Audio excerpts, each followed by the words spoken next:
It's Final Friday.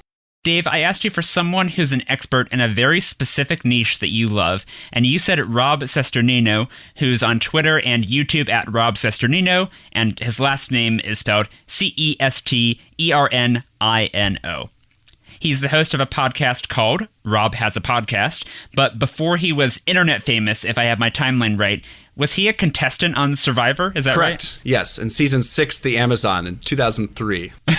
Well, I know from following you that Survivor is a show you care a lot about. Deeply. Too much. Yeah. So I'll try to give you a brief rundown of my obsession with both his podcast and Survivor. When he was on that show in 2003, I would have been like 12, and I was obsessed with Survivor, and for the longest time, that was my favorite season. And then for context, they've now done 40 seasons of Survivor. They do two a year. Yeah. Wow. They skipped the last year. They couldn't, but now they just shot 2 seasons again, and the season 41 premieres this month. Oh. I know, it's wild. So around season 20, he said, I'm going to start doing a podcast. And I was like one of the first listeners back when it was a lot of people had either kind of given up on podcasts. There was, people forget, but like 2011, 2010, we kind of thought, this was a fad. And he really kind of pushed through, and he got a lot better at it. And eventually it became his actual sole source of income. So he basically posts, I think at this point, he posts a podcast every day related to either Survivor or reality TV. So there's no shortage of content. So I also admire him from a standpoint of just his work ethic is insane.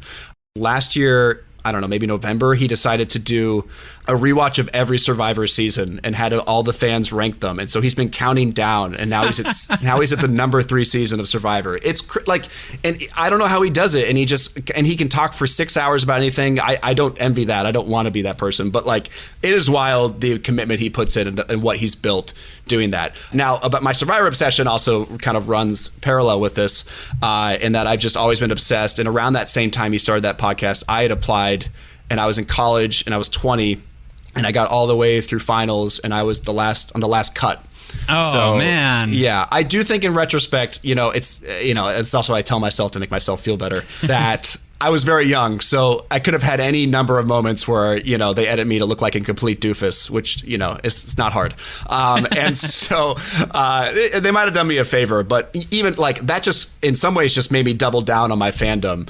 And I actually put in an audition tape just a couple months ago, so we'll see. Fingers crossed. I said to myself, like, it's been a decade, let's try it one more time. So we'll see what happens. But I just love Survivor. I think this is my last third part of this, and sorry, I'm kind of taking away from the Rob aspect of this, and his really good podcast. But Survivor and how they edit it and what it did for reality TV, a lot of the people that were cameramen, especially in the early days of The Office, were former Survivor cameramen because they wanted people that could make it look realistic and knew how to get that shot without getting in the other cameraman's shot. I think a lot of how Survivor edits has been picked up in other reality TV and now just everything and how people edit. I think a lot of the reason my TikToks are somewhat decent is because of editing more than anything else. So I'm really into the edit aspect of Survivor. And recently Rob has also become very into that and reading the edit. And especially when you rewatch a season, can you determine who the winner was based off of the edit in episode 1? And wow. I would say with the first, in my opinion, the first 27 seasons, you could tell who the winner was in episode 1 pretty easily. It's pretty wild. And you've been listening to his podcast for so many years now that like you've seen it or you've heard it evolve and heard his interests evolve and heard him kind of go deeper on different aspects of the show. Is there something in particular like that? Any other examples of stuff like that where specifically because you listen to Rob Has a Podcast, it has changed the way you watch reality TV shows like Survivor?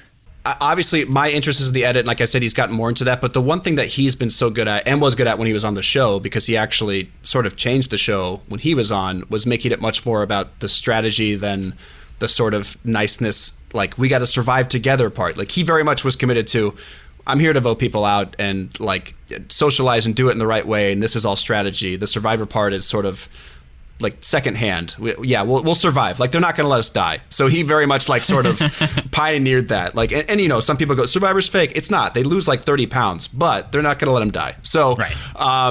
I think he's very much made me kind of watch the show with more of a strategy eye as well, which I don't naturally have. So that's been part of it too. Is like I also feel like when I'm listening to his recaps, when like the night of an episode airing, he's really good at figuring out what people did and what their motivations were, which is like for me really helpful because when I'm playing like chess or Catan, I'm not good at that. So that's kind of helped me develop that part of my brain.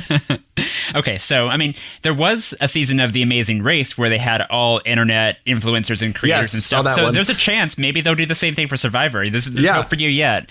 If you got selected with your new application to go on the show, what would be your approach, your strategy to surviving?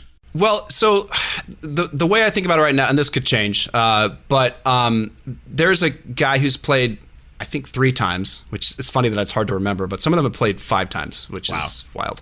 Not a lot of people, but anyway. So he's played 3 times, and the 3rd time he played, this is a guy who's like kind of based in LA, and he's actually directed some movies. Not to be confused with Mike White, who almost won and made The White Lotus.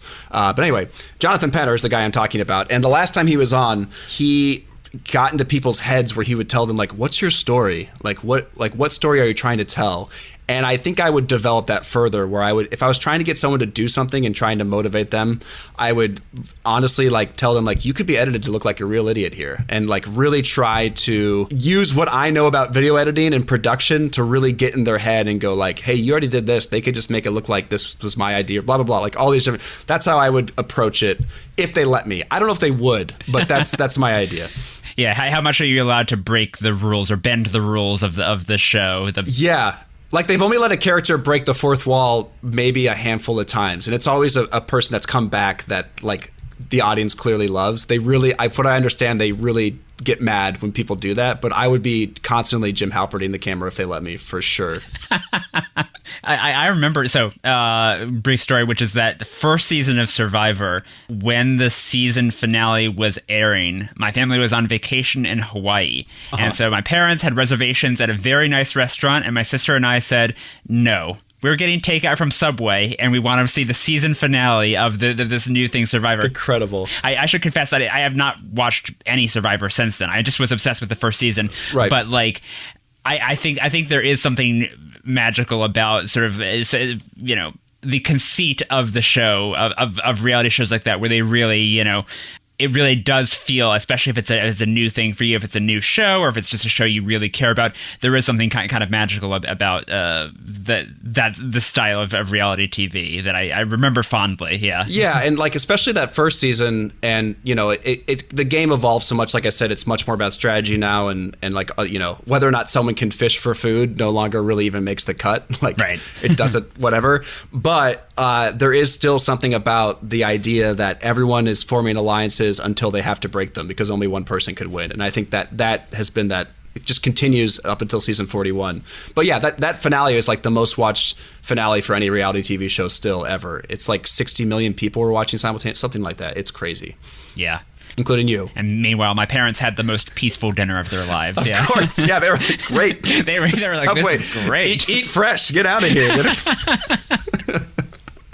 Well, that was Rob Cesternino, who's on Twitter and YouTube at Rob Cesternino.